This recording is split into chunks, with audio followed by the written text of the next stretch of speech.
Omar, and it's mainly for him to operate and be in the community. As far as workforce development, they do have office space they're allocated to provide their services. As I'm sure Joe and Mario are well aware of that. Or are you going to be operating out of that office? Yeah. So yeah, I've been communicating with my manager Jason about that for a while, and once the opportunity arises, I would like to be available to be in the business hub. We just had a meeting yesterday with the Banning Chamber of Commerce, so I will be also frequenting there as well, and to make a greater impact within this area. So yes, when the business hub does open up, I will be there and ready. I think I've known Jason too many times asking him, hey, can I go up there now? Can I go up there now? Can I go up there now?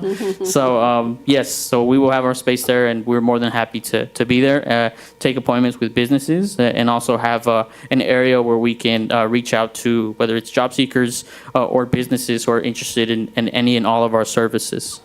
Very well, thank you. Any other questions for Mario? Thank you very, very much. Appreciate that. Thank you. Did his presentation also include youth jobs and internships? No.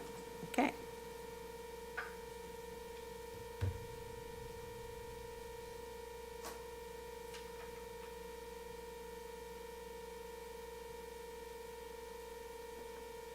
This is my bad that we had to do it this kind of workaround way because I didn't get it loaded. But Ricky gets to come back up here. So we're also going to have a brief presentation directly from the supervisor's office. So Ricky Mejia and Yulissa Navarro are going to share some of the programs that Supervisor Gutierrez has available in District 5. All right. Good evening, everybody. How are we feeling tonight? We're feeling good? All right. Well, first, I wanted to say thank you to our Mayor Pro Tem Boy and Council Member Martinez for having us here today, as well as Joe Matthews from Housing and Workforce Solutions for inviting us here to talk about our amazing programs. Also, as well, Miss Laura James for having us here and helping us get this set up. So my name is Ricky Mejia. I am a legislative assistant for Supervisor Gutierrez. I help with any policy items that are going to board, but also any of the programs, special projects, anything that gets thrown my way. And to echo Ricky's sentiments, thank you so much for having us. My name is Yulissa. I'm also a legislative assistant, and similar to Ricky, I help with any projects, programs, policy. Again, anything that gets thrown at us in the supervisor's office, more than happy to help. So today's going to be about youth jobs and internships, which is a passion of the supervisor to help out the youth. So we'll get right into it.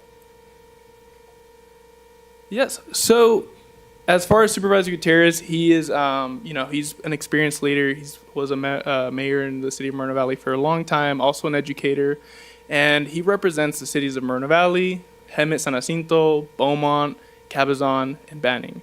And his vision was to create an environment where youth felt empowered and supported. So a lot of his programming is centered around our youth, because that's, the most important part, and that's our future. So we'll go over here really quick. We have about 3 programs that I'm going to go over really quick. We also have some bonus ones that I wanted to bring up because they're important for the community and great opportunity to take advantage of. And we have this first with our youth employment and youth community corps programs. Earlier you heard the word ARPA. ARPA is the American Rescue Plan Relief Act, and a lot of the programs we have are funded through ARPA. So for our youth employment program, it's a great program for youth ages 16 to 24. What this does for the youth is it gives them an opportunity to get work experience, paid work experience up to 28 hours a week. So it is part-time, right? Because a lot of youth, we hope that they're in school or just doing some other, job training or anything like that. How does a business benefit from this is those wages that we pay those youth are completely covered. So we work with the California Family Life Center, and as you may have heard, they are a youth opportunity center. So they work directly with these youth to prepare them for the workplace, to give them those soft skills, educational foundations to get them ready to walk into your office or walk into your department store or anything like that, so they're able to flourish on day one. What that means for your business is you basically get a volunteer at no cost to you. We cover the wages. We also cover the workers' compensation or any other insurance, so you're also not liable for anything that may happen. As for our Youth Community Corp, and here's a flyer as well for that for the Youth Employment Program. As for the Youth Community Corp program, again, same idea, right? The age is a little different because this is for government or municipal work sites. So the city of Beaumont actually was able to take advantage of this program a couple weeks ago to welcome in an intern, and it's a paid work experience, so 20 hours a week. Same service provider, the California Family Life Center. So they'll give them, that soft training, those skills that they need to walk in day one and really get to work. So this is a great program for the youth in our community. And although this one's for government work sites, it's just a great opportunity to hear about it and maybe share it among, any youth that are in your lives. Here's a flyer for that. And at the end, we'll also have our contact, so you can reach out to us with any questions you may have. Now, we also have our Second Chance program. This mirrors the youth employment program. However, it's just a difference of funding allocation where we wanted to give youth who might not have had the best environment growing up, right? So these youth, maybe their family have been in and out of jail. Maybe they have had some trouble with the law. But we don't want to give up on them yet, right? They're still at an age where we can still give them an opportunity, a second chance, right? Play on words there. So for this program, it's ages 16 to 24. They have experienced some kind of, justice impacted, or they themselves have been justice involved. And it's basically, again, covered wages up to about $16 an hour. And it's for 3 months. So 3 months covered wages. Businesses can take this opportunity to, one is get that extra help they need, but also not be liable for any issues that might arise, like, workers' comp and things like that. And the thing with these youth is these youth go through a really rigorous, like, hey, you might not have had this mentorship prior, but we here at the California Family Life Center and in Riverside County District 5 are here to support you and help guide you in what it looks like to be, a great worker on day one. So we'll have questions at the end. Here's the flyer for that. And I'll pass it on to you, Lisa. Thank you. So we wanted to bring over some more youth programs for you guys in case you know anyone that wants to join. One of the biggest ones that we try to advocate, and this is rolling admissions throughout the year, this is the Youth Advisory Council. So this serves as kind of like a mini board of supervisors. It's what we call it at the supervisor at the county level. What this does is that this provides opportunities for any youth ages 14 to 18 or in high school that live in the district, or in specifically for this one, that live in our district, to be able to get involved with county government. So in our district, there's one YAC for each district, so there's 5, and ours is led by our YAC coordinator.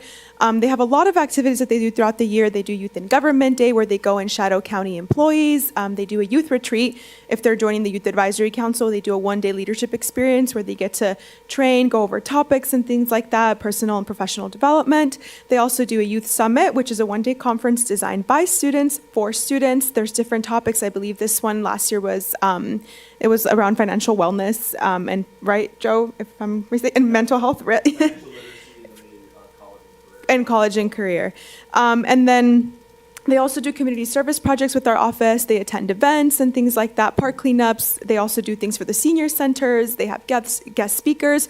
So it's a great way for opportunity. It's a great way for youth to get community service hours, and a great opportunity for them to develop professionally and also get opportunities in the county. I always say you don't know what you don't know. When I was in high school, I didn't know what a county was or what a county did. It's hard to get exposure as a county. I think city and mayor is more visible to the community, but county is a little bit more difficult. It's a great way for students to know about all these governments that exist, all these positions and jobs that exist in government within the county, which you don't always know. So we highly recommend, if you know anyone that's in high school in the district, if they want to join the District 5 Youth Advisory Council, the recruitment is open. They can get interviewed. They have meetings bi-weekly. They can join on Zoom if they're not able to attend them in Moval. It's very accessible. It's a great opportunity. They can even get selected for like leadership positions within the Youth Advisory Council, so that helps up their resume and their experience as well. So we highly recommend, if you know anyone, to share and have them join. It's a great opportunity, and we really love our YAC. They help us a lot in so many things. So we're very grateful to them and to Joe for leading them as well. And then this program is also very exciting. This program began about maybe a year and a half ago. It's called the SONG program, which stands for Sparking Originality in New Generations. So this program is a music program that we do in collaboration with the Andy Vargas Foundation. If you're unsure of who Andy Vargas is, he's the lead singer for Carlos Santana. So I'm hoping I get more recognition here because when we go to the high schools and we say Carlos Santana, they just stare at me. And so I'm like, okay, guys. But so he's the lead singer for Carlos Santana, and he has a nonprofit that wants to share music with youth and teach them about the music and entertainment industry. So what this program does is that it's 2 days. It's a Saturday and a Sunday twice a month. They don't actually like stay overnight at the studio. They go on a Saturday for a whole day, come back, and then they go again on Sunday for a whole day. And this goes on for 3 months. So it's youth ages 14 to 18 across our district in the cities that were mentioned. They get hands-on songwriting, music production, recording, performance skills, mentoring from industry experts. Again, you know, the music and entertainment industry is one of those things that's a little hard to get into or a little hard to like, can I actually work in the music industry if I don't sing? And that's another thing too. It's not just for singers or if they play instruments. Let's say they're interested in like producing, recording, even DJing, even songwriting, like album cover. Let's say they're interested in like the tech side of things, like audio, sound, like all of like the visuals, even stage management and stage presence. That is something that the program teaches. They don't have to be experts either in music. If they have even just a little bit of interest and they want to give it a try, they are more than welcome to come and participate in the program. It is completely free for the students. So transportation is provided from a local spot here in District 5 to the camp in Orange County in Tustin, California, and then back. All of like the materials, the production, supplies and everything like iPads, recording equipment is provided as well.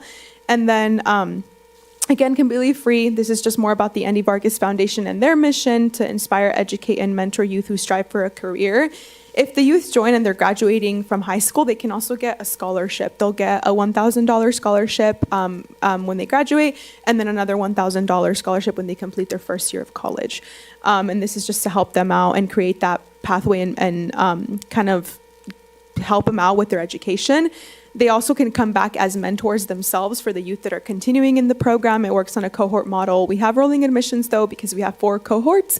We're finishing up our 2nd cohort currently, and we're actually hoping to have a concert here in District 5, most likely in Moval, that highlights and showcases everything that the students have been learning because they produce their own music while they're in the camp. I spoke with Andy maybe about 2 weeks ago, and he told me that they're making their own music videos as well. And then one of the girls that joined the program, she actually opened up for Andy Vargas and the Santana Musical Group at one of their concerts. So, and I think she's from this area. I think she's from the Pass, actually.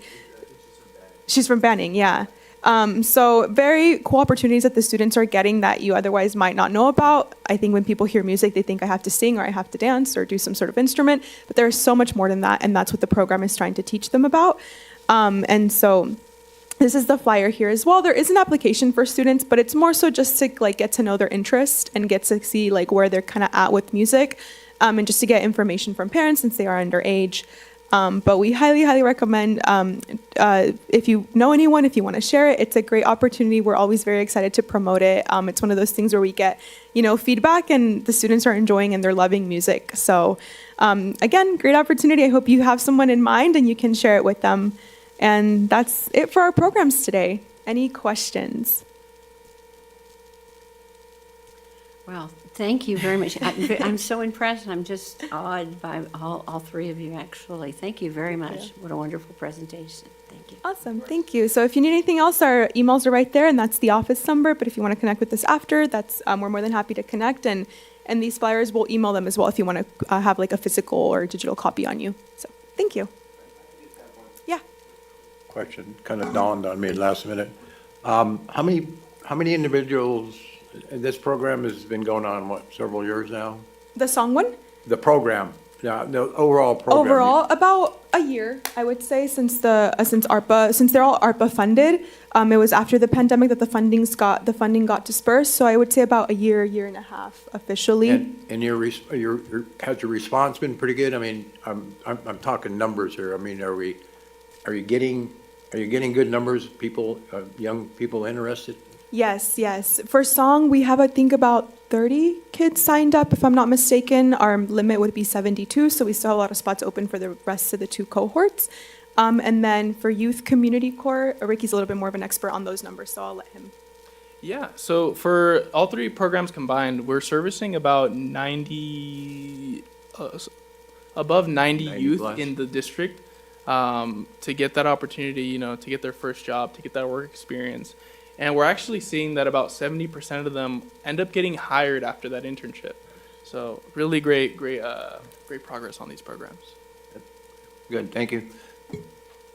Thank you very much. We really appreciate your time. Thank you. Thank you. Okay, moving on to action items, public hearings and requests. Approval of the minutes. Okay, we're ready, Mr. Beneke. I'm sure we've all had time to review the minutes from our last meeting.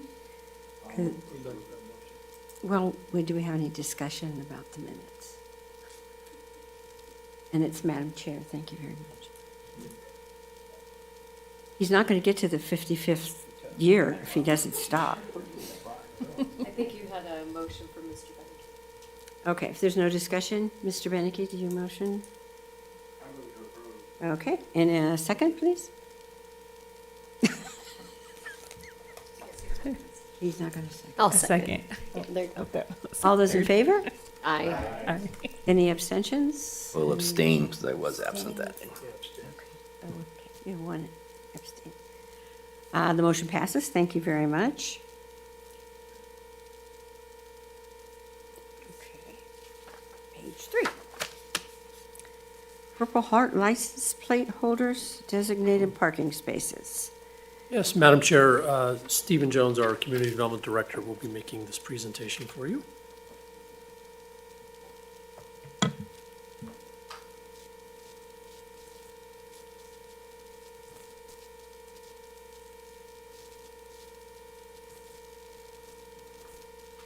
Good afternoon, Mayor Pro Tem, Councilmember Martinez, Madam Chair, and Honorable Committee. Thank you for your time today. My name is Stephen Jones, and I am here today as Community Development Director to seek your input on a proposal to create designated parking spaces for Purple Heart license plate holders. Our goal today is to understand the potential impacts on local businesses and identify an approach moving forward. Our discussion today will focus on two things. First, we want to understand, and from your perspective, an ordinance implication and or voluntary program for Purple Heart spaces. Secondly, to identify how this initiative might affect operations, customers, and the local business environment. The background on Purple Hearts is varied, but here in the city, it is obviously for those who have been wounded in combat specifically. California, special license plates are issued to honor them, and currently Beaumont has no specific requirements for the designated spaces, though the city does offer through the public facilities as well as the state agencies under their control designated spaces. The proposal is about expanding that and uplifting those while balancing business needs. There are two possible paths to implement the city's desire to honor our vets. Option A is an ordinance requiring businesses with more than 25 spaces to designate, or there could be some other threshold to be determined, possibly 50, 100, to designate one space for Purple Heart license plate holders at no cost to the driver. Option B is a voluntary program encouraging businesses to participate and provide them with signage and recognition. Both the approaches would include clear and recognizable signage and pavement markings, and it should be noted that in either version, only the artwork or standards will be provided for consistency so that it would remain across sites the same. The council was previously informed that there was a limited number of 12 by 18 signs available through the Wounded Warrior Family Support Organization, but that program is now being reevaluated based on funding. And so at this point, there would be no program for us to provide signage, but we could provide access to programs and other sources to have the same signage. So the cost would be borne by entities required to provide spaces or those willing to participate. The potential benefits are that the city could honor the veterans, showing visible community support, and could enhance public perception of businesses that participate. It could also strengthen customer loyalty and create a unique point of pride for the city. And then there's also concerns. There could be reduced general parking availability, signage or striping costs, and if mandated, enforcement mechanisms This is why your feedback is critical. And so the questions for you today are, is there a real cost, and what are those costs for businesses, and is this feasible? Whether a mandatory or voluntary approach makes more sense? And are there possible incentives for businesses that join voluntarily? It has been discussed previously that the city could promote businesses through social media, websites, and other avenues to advertise them should they choose to participate. And what's the most effective way to inform the public about the program? So this discussion today focused on providing the background, different approaches, and the potentialities for your understanding and perspective on an ordinance or a voluntary program. And we also talked about benefits and potential cons. So after this meeting, we would compile your feedback into a staff report for city council consideration, and we may recommend either a pilot program or an ordinance, depending on what we learn from you today. We would also deal and reach out to veterans organizations and others to help sort of craft a program, whether it's voluntary or an ordinance. So again, your recommendation is required or desired for considering those program impacts and providing a council recommendation. Thank you for your attention, and I'm available for questions. I do have a couple of questions. I mean, it's a wonderful program. I don't think anyone would be against it. But I do have a question. If you have the sign up, does someone have to have a Purple Heart license plate to park there? Is Yes, that- so okay. only for the Okay, so you have to specially have issued from the license. state license plates would be authorized to park there. 25 seems a little low to me. The chamber doesn't have 25 spaces in front, but the strip center next door probably falls between 25 and 50. I think most people in this room realize how compacted that space is and how difficult it is to find parking at different times of the day. So to me, just looking at that, and a lot of times I see the Purple Heart signs with no one parking there. I just wonder if 25 is a little low, for, particularly if it's a city ordinance. Maybe 50 or 75 or 100, a larger parking area for that. It would probably be very, very difficult for the strip center next door to me to designate that kind of a space. Right, and so under 25 obviously would be exempt, but you're saying Right. 25 and more, so They up to, probably fall between 25 and 50 spaces over there. yeah, so maybe start But at 50 if we it's were. a very tight Okay. parking area, particularly when the dance is in session, and it's just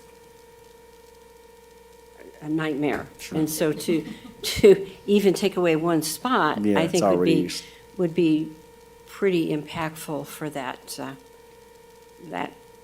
particular center. So I don't know, 25 to me just seems a little bit low.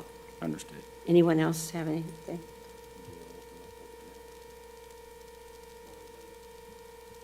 Yeah, do you want to take questions now? Yes, I'm available for questions. Well, I can start, if I would. I like approach B, voluntary, and make that a pilot program to see how that works. And then after the pilot program, go from there to see if we need to do more. Yes. If it didn't work, and why didn't it work? But I think at this point in time, as our chair said, it's might be with the other things. You know, I go over to a center and they have veterans, they have handicap, you know, they're taking up all the spaces. And so, you know, we're adding to that, which isn't, you know, we love our veterans, they deserve that. But I'd like to see how that's going to work in a pilot program first. Sure. Would you anticipate a geographical area, maybe a street, or what type of sort of boundary would a, I'm sorry, Pilot. what I was talking about? or- yeah, I mean, I Yeah, think it's a good idea, but. I go just- to Aldi's, and I was there today, and same thing, like I said, they have spaces for veterans, and then handicap, and then regular spaces. So then you add a third to that, which is, you know, a Purple Heart, and I wonder how much impact that's going to have. But I'd like to see. Right. You know, that's why I'm thinking a pilot program, voluntary program to see how that works and see if people respect that. and then go from there. Understood. Good idea. Any other questions or ideas? I have a question. Do we know how many Purple Hearts actually live in Beaumont? Yes, and I appreciate the question.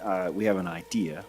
And so Councilmember Martinez did ask for that research too. So I appreciate, again, the heads up, so I was able to look up. The approximate number will be around 1,300, let's say on order of magnitude, just because we're looking at California population having 962,403 residents that are Purple Heart recipients. Now, that is across the entire state, and so we are about 1.14% at 54 or so, 54,817 as of the last community survey, American Community Survey. And so when you extrapolate that, you can say approximately 1,300. There's at least, we don't have the exact numbers, but around 1,000 on order of magnitude.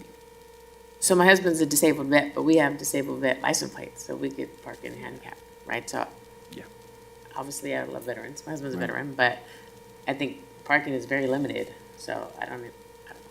Voluntary for sure. I don't think it should be by ordinance. That's just my opinion. Got another question, Mr. Jones. Yes.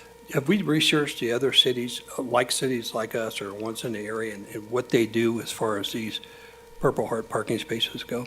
We have, and how successful or non-successful they've been with this program? yeah, in terms of the success of the programs, there's not a lot of information out there. I was able to contact Temecula specifically just because they had a program that offered signs free of charge. That was through the Wounded Warrior Family Support Program. And so that was interesting to me. But again, that program is being reevaluated, so there's no more signs available, and the funding would be on property owners or developers, business owners. So the cities close to us, let me see here. There's maybe 2 out of the 5 or so cities that touch us that actually have additional ordinance language for Purple Heart parking. And as soon as I find the document, Jurupa Valley has something in their ordinance, and then Temecula. The rest are only under California Vehicle Code. So Eastvale, there's nothing. Menifee, there's nothing additionally than what the state already requires. Riverside City as well, and Wildemar, they all have just California Vehicle Code, and the cities that touch us have, again, nothing in their ordinances specifically. So we'd be one of the first in the region to actually mandate, but volunteer programs are in, like I said, Temecula and Jurupa Valley. Number of communities. Yeah, I mentioned, sorry, I forgot an Or issue. municipal, I rather. mentioned earlier about Aldi's and having those. They also have one other one, which is for families only. So it's got regular family. I've seen those too. Yeah, veterans. It's kind of like the, when you're boarding on the airplane, they come up with a new. Yeah. Right? We need people with one ear and one Yeah, eye, and I'm- those who have dogs. And then we're going to ask for the I'm double halfway- platinum, gold, halfway- diamond. Back near the back, right? Madam Not to Chair. trivialize it, but yes, I understand what you're saying. Do we know the cost of the signs? So the cost of the signs would include, or I've looked up general numbers approximately, let's say the signs, again, they were free, so I don't really have a number on signs, but if we're putting in signs, it was about $300 to $450 for signage to be installed, striping to be included as well, and those are just based on sort of public rates of what our street maintenance folks, for example, would do. So on an order of magnitude, fewer than $500, less than $500. That is a Madam Chair. significant Yes, Mr. Bennigan. impact, yeah. Have we thought about maybe doing like a pilot program? Just now, though, that's a good idea. I'm big on pilot programs. You know, you get to the point where you want to honor the veterans, you want to honor a lot of people, and at some point in time, the parking will be restricted, and you're going to be honoring a lot of people, but the general public will be impacted, or the business will be impacted. There has to be a way, I think, to have, if we could do like a pilot program to see, like, maybe we would put some spots here and there, and then just see how it goes. it might be a better way to than try to just throw a blanket program into effect and whatever happens, happens. Agreed. So I would suggest maybe we look at that somehow, kind of ease our way into it and do some assessment 6 months, a year down the road. Thank you. Kathy? Kathleen? She mentioned, her husband obviously should be a Purple Heart recipient, and he's also a wounded veteran. So he has a handicap status. How many of these Purple Hearts recipients Right. also are handicap status? So Yeah, I would imagine that all, Most yeah, of them. many, if not most, So, and so I could look that up. But yeah, yes. there's already a category with which they're, able to access services and businesses easier. So, yeah, this would just be feather in the city's cap, and volunteer sounds like the way to go, but it would be something that wouldn't necessarily be required in addition to any spaces that are already required. So it would just be the designation of it in that one area. So they wouldn't be able to designate the handicap or the disabled access space because those are federally regulated, but one of the other ones could. So, yeah, to your point, it makes sense to volunteer. yeah, what? For sure. So, not to belabor this, committee members, but I wanted to just point out that the direction that our city council had given us is that they wanted to see a voluntary program as opposed to required. Initially, when we were going to come to you, it was because it was going to be a mandatory ordinance saying such and such businesses were going to be required to have these spaces. Now that it's become voluntary, we don't see the impact to the businesses the way we were looking at it before. So I just wanted to be clear on that. Council wanted a voluntary program. It's a good way to start, it seems. That's a good way to start. Correct, yes. And I think a way that could be implemented, I'm always looking to see how can this be rolled out, right? As you're looking at conceptuals. So if a patient, sorry, I'm a nurse, so everybody ends up being patients to me. But as a business is coming in, I would think to submit a business license or be, a new or existing retail spaces, we could approach those spaces, say, hey, if you would like to initiate something like this, we can help you through this process and get you connected, and something that you could think about as new businesses come in, getting business licenses. This could be some flyer that we give out to them that says, if you're interested in doing something like this, we can help you through that process. That's how I could see a pilot program working, in that you could offer up the suggestion at the beginning, or as new development is coming in, we could suggest this and say, hey, you're a new development that's coming in, in addition to your required spaces, you could also entertain the idea of a Purple Heart, parking space if you so choose. And that could be how the pilot program is implemented from a voluntary perspective. At least that's how I could see it being operationalized. Thank you. Yes. Yeah, so, and I agree, voluntary, I believe, is the best, and at this point, we still need a lot of questions answered, signage costs, who gets the signs, that kind of stuff. But in addition, we had mentioned city incentives. Now, I'm not sure exactly where that's going. That's something that I'm curious about, because when I hear city incentives, it makes me wonder, okay, so what is it that we can offer to a business to say, well, here's an optional program you have, and if you were to participate this, I'm not sure what that means. So I didn't know if you had anything to kind of give us at this point of what that meant. So far, what I'd heard was not necessarily connected with this, but that there's an opportunity for businesses to be promoted. So if we're putting business on our website or on our social media as a friend of the veterans community, a friend of Purple Heart license holders, that's an opportunity for them to get some free advertising or something that the city would be able to stand behind, provided they have all their permits and all the things that they need to do to be legal. Okay, all right. And I'm sure that'll come back to council as far as what legal says we can Right. give away and can't. And we're open to ideas. Obviously, we want to hear from you. On Yeah, and feedback that's on what kind of that where looks like. why I asked that. I didn't know if anyone had any other ideas of what we could offer as a city that might, as from a business point of view, what would say, hey, that's a good idea, I'd like to try that. I'm not sure. So if there's any other suggestions on that, that would be great to hear. For a few of them, we could pay for the sign installation. I mean, it's what, $300-400. I mean, to get it started and see how it works. For the pilot, Yeah. I have to check And my finances, but it's- we'll look into that. You do 2 or 3. 2 or 3, okay, The first 5 or the first Yeah, 3. there you go. yeah. So I'm wondering, Buy one, get Stephen, one free. if we could maybe develop a relationship with the local VFW, American Legion, to help promote this, and work with them in one way or another so they can promote this and we can promote them. Sure. And it's a good look for the city as far as PR goes, as far as I'm concerned, and it's maybe the right patriotic thing to do for our veterans and those people that gave. Just a thought. Thank There you. might be some kind of relationship that might work for both, for both organizations. Sounds good. Any other questions or Yeah, concerns? I have a quick one, Madam Chair. Yes, Joe.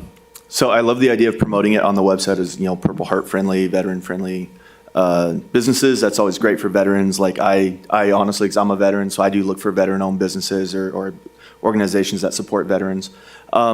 But also the question would be too, we're talking about parking spaces, is maybe if we really want to see how it affects parking, is the city take the lead on it.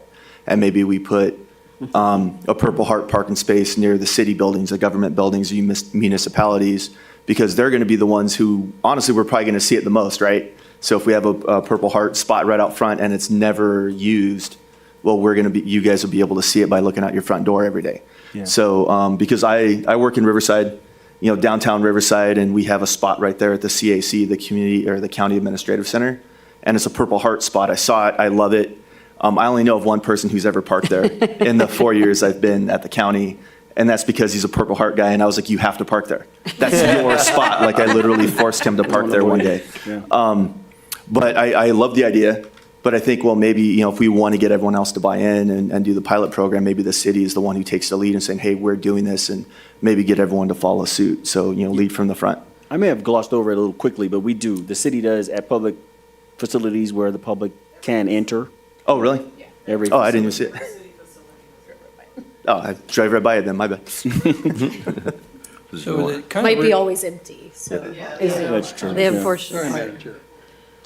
So, And the state, Mr. and the Jones, state also provides those spaces as well for there- agencies where the 25 or more spaces. Go Is ahead. it realistic to do veteran/Purple Heart signs that Veteran combines the sized? two? That combines the two, so, so either one and/or could Oh, park there? for- And that's promoting Purple Heart also. Purple Heart is But a you got veteran. both Purple Heart and veterans on the Oh, I same see. sign, so you're showing respect to both those groups. Yeah. I don't think we would oppose it, but I don't know that. I don't know if it's physically, financially feasible, Yeah. but it's just an idea I had. I think they may be established signs already. There are. I believe they are established signs, correct, from the state? Just like, from the city? No, from the state's Oh. perspective, isn't the Purple Heart, the signage that we have for Purple Heart, isn't it standardized? It is, yes. Yeah. And that's why, you would go through or we would go through, or have them go through the Wounded Warrior Family Support Program. Even if it's not free anymore, or if it's, been reduced, they have the standards. Okay. Thank you. Thank you. Any other questions? Okay. Thank you very much. Thank you. Appreciate it. Oh. Do you have enough direction now? We don't have a motion. I don't know that do we want a motion? I'm not sure that we're, I mean, it is an action item, but I do have enough direction. If there's any more, I'm definitely open to taking it. And the request was for feedback, and you've provided it. okay, so. Thank you. We're good. Yes. Thank you very, very much. Okay, reports and project updates from staff. New business licenses, June and July. Thank you, Madam Chair and committee members. Before I dive into the business license and the certificates of occupancy, I have a couple of other quick updates to provide as well. Stephen provided a really nice segue for me to promote the job fair that we're having this coming Saturday. It's the Veterans Expo and Job Fair. So there will be a number of resources there for veterans. as well as a job fair that is open to the public. This has been widely promoted through a number of partners who are engaging with us in this effort.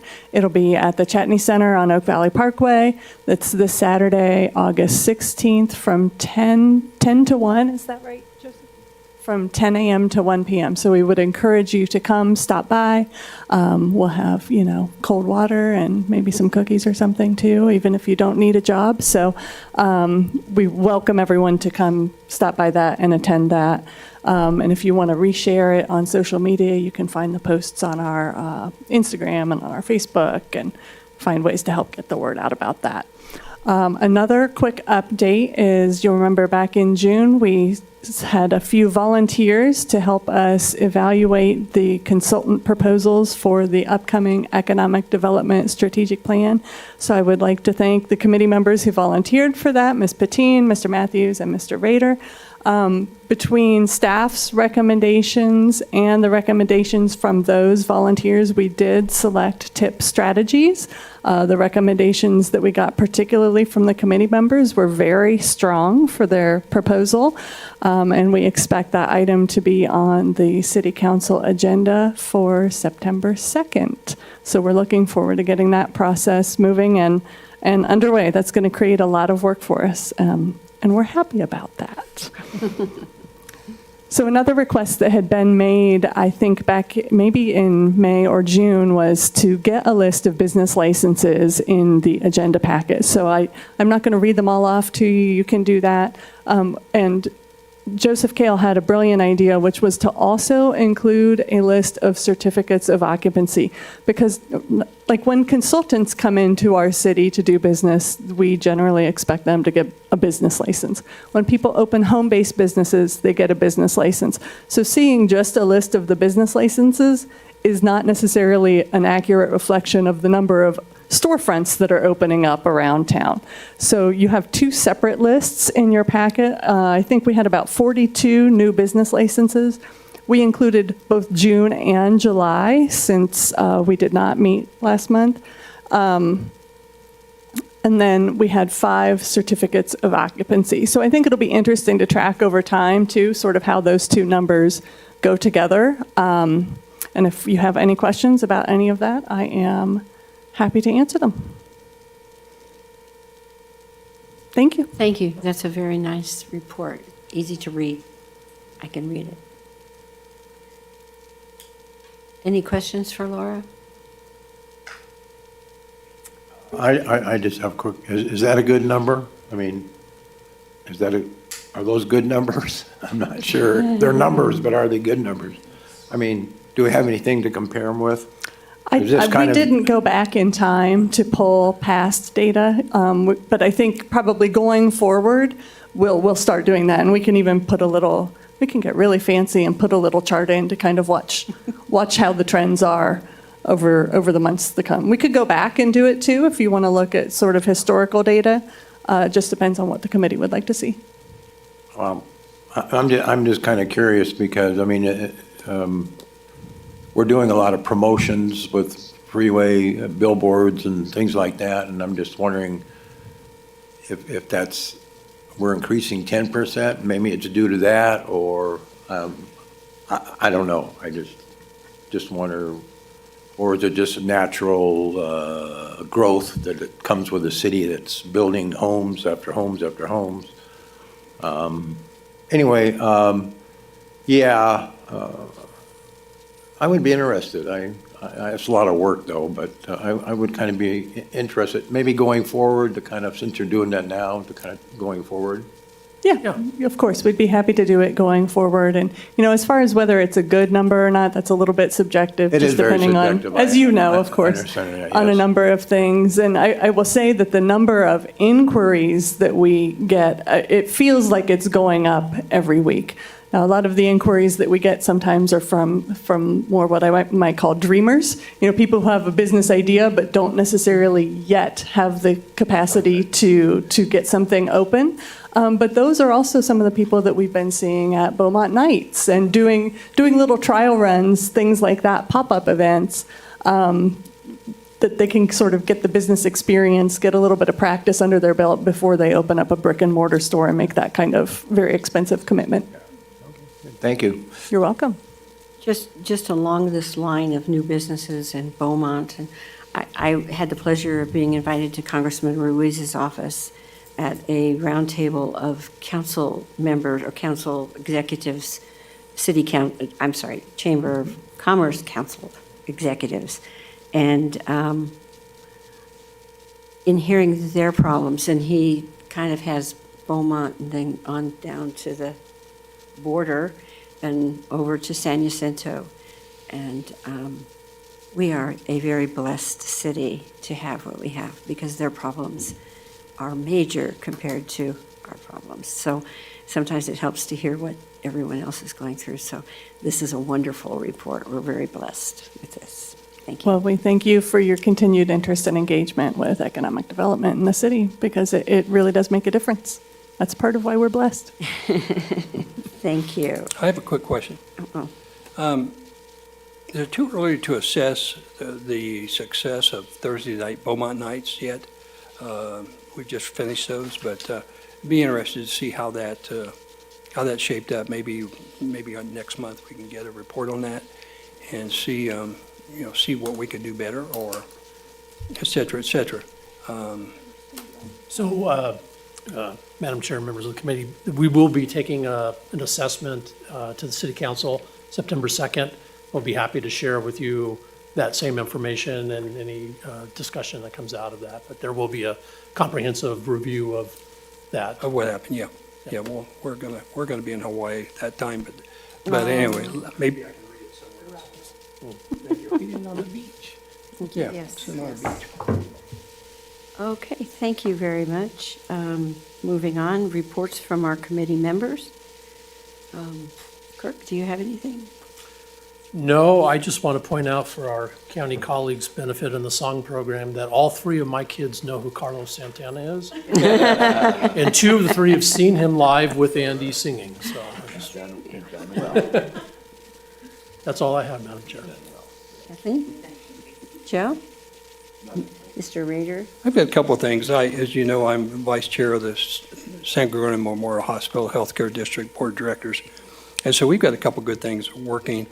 We got a CMS score of 5 stars. Now that represents CMS is Medicare, and for our safety and the quality of our product that we put out in the hospital, so that you'll see on the billboards the 5 stars from CMS. So we're proud of that.